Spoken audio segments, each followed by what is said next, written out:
It's the best 16 days in January. This morning, we're live from the stock show with a family who shows mini Herefords what makes this breed so unique. There may be relief for renters in 2025. Our real estate expert explains how an oversupply of rental options could have rent prices coming down. But first, a string of stabbings along the 16th Street Mall. 2 people are dead and 2 are recovering.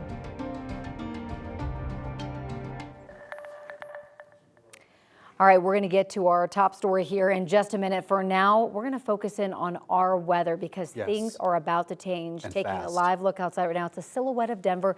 A nice mild start to the week, but then come this weekend, things will be changing. Good morning, I'm Corey Rose. And I'm Jordan Chavez. Good morning. Right now, it is 18 degrees out there, Chris. At some point next week, and we're going to be even struggling to try to hit that mark. You want my guess? Yeah. This time next week will be minus 10 or lower. This time next week, in Denver, Colorado, a week from today, that looks to be the peak of the cold. And again, that's subject to change, but we're certainly going to be below zero here in Denver this time a week from now, and probably minus 10 or lower for us this time next week. So serious cold on the way. 18 degrees right now. That's chilly stuff, but we could be easily 30 degrees colder a week from right now. Minus 18 in Gunnison. You drop down to minus 22 in Gunnison this morning, making it your second coldest temperature so far this winter. Minus 17 in Kremlin. That's some pretty serious cold up there in Middle Park as well. Meantime, we'll get up into the upper 30s under mainly sunny skies for us in Denver. So we will bounce back from this chilly start nicely for us into the upper 30s. Still below average. Average high this time of year is 45, but we'll be under mainly sunny skies. Should make it feel at least a bit on the warmer side. Highs today, mostly in the 30s, Eastern Plains, teens and 20s in the high country with some colder exceptions. And for the most part, we're talking about quiet weather with the maybe here a few snow showers for us here in the San Juans and our southwestern mountains, up to maybe an inch or 2 of accumulation for us from those snow showers today in the high country in our southern mountains in particular. Otherwise, overall quiet look to the forecast through Thursday and into early Friday. Then we get a big change for us with a polar vortex-like low that'll move its way into the picture for the end of the week. I have details on that for you in just a couple of minutes. Gonna send things over to Florida native Brianna Fernandez. And Brianna, how does minus 10 sit with you? This weekend at all. I mean, those temperatures are... why can't you give us good news right now? Right now, Sky 9 giving us a look. I'm not sure because our producer haven't told me where this Sky 9 location is. So I'm just going to switch things over to our CDOT cameras real quick. For those heading out the door, I-25 and Yale Avenue, that left lane is blocked off because of a disabled vehicle. You can see 2 vehicles right now sitting on the left shoulder. So I do want to switch things over to our main maps real quick. For those heading out the door, we do have a lot of delays. Up and down I-25, I-225, our usual morning rush hour traffic spots. So westbound 36, Denver to Boulder, you're still in pretty good shape, 17-minute drive right now. I-225 from I-70 heading into I-25. You're going to see pockets of slowdowns right near Yosemite heading into I-25, and you can see where we're seeing that trouble spot, that disabled vehicle that I was mentioning. That's where we're seeing bumper-to-bumper traffic. So right now, I just checked those speed times. Right now, you're looking at an 18 miles per hour if you're heading that way. So again, northbound I-25 right near Yale Avenue. Expect delays. That left shoulder is partially blocked. Brianna, thank you. We're going to go back to our head story this morning. A series of stabbings along the 16th Street Mall. The latest one happened just last night around 8 p.m. That's right. Police now have someone in custody. 9 News reporter Courtney Yoon joins us from the Denver Police Department this morning. Courtney, investigators are not sure of a motive just yet.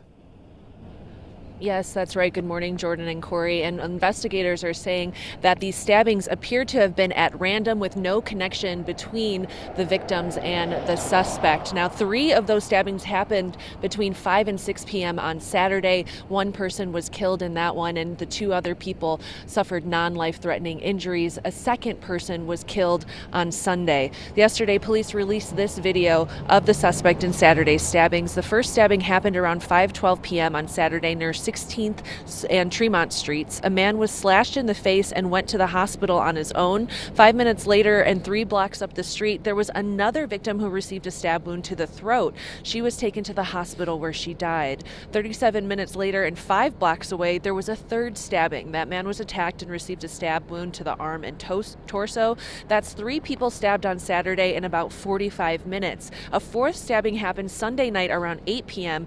That man was killed near Market Street just off off the 16th Street Mall. A suspect was taken into custody after that fatal stabbing. According to a family member who spoke with our sister station in Phoenix, a flight attendant, Celinda Levno, was the victim who died on Saturday. The Association of Professional Flight Attendants sent out a release saying she was based in Phoenix and died in a senseless tragedy while on a layover in downtown Denver. The statement said, quote, "Celinda's love for her horses, friends, and family will always be remembered." Again, Denver police say that an adult male suspect has been arrested for the four stabbings that occurred on Saturday and Sunday. Well, we're expecting to get his name and information from Denver police later on today. Live in Denver, Courtney Yoon, 9 News. Courtney, thank you. It is now 7:06, and this morning we are getting a closer look at the destruction that's left behind from the Palisades fire in Los Angeles County. This is a look at neighborhoods where homes are now reduced to rubble. Very few houses are left standing. And along the coast, you can see the fire jumping the road, destroying houses on both sides. So far, thousands of buildings have been leveled to the ground. Officials are taking preemptive steps to help people rebuild when the Los Angeles County wildfires end. The ongoing blazes are the costliest and most destructive in state history. Thousands of structures are in ruins, including businesses and homes. California Governor Gavin Newsom signed an executive order on Sunday to suspend some building requirements for wildfire victims. Newsom says he's also allocating state resources to expedite insurance inspections. Officials say uninsured losses are a greater challenge that might require philanthropy. The head of FEMA says mitigating future risks is important to keep homes safe and insured. And if you would like to help out, we are working with the Red Cross to raise donations for survivors of those wildfires. You can scan the QR code on your screen, or you can text CA Wildfires to 90999. That will direct your donation for wildlife relief in California. President Biden's time in the White House is nearing its end. He plans to deliver a farewell address on Wednesday night. The White House says it will be the 5th time that he's addressed the nation from the Oval Office. That is the last time. The last time was when he gave his reasoning for dropping out of the 2024 presidential race. President-elect Donald Trump will take the oath of office in exactly 1 week. Preparations for his inauguration are well underway.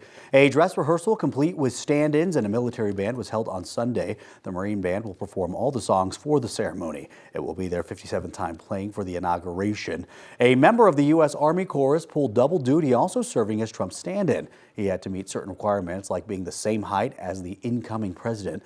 And again, the inauguration is next week on January 20th. President-elect Donald Trump's picks to fill out his cabinet will face some tough questions this week. Senate confirmation hearings begin on Tuesday. Senators will question Doug Burgum, Trump's choice to run the Interior Department, Doug Collins, who's been tapped to head the Department of Veterans Affairs, and Pete Hegseth, who hopes to head the Department of Defense. More confirmation hearings are scheduled throughout the week.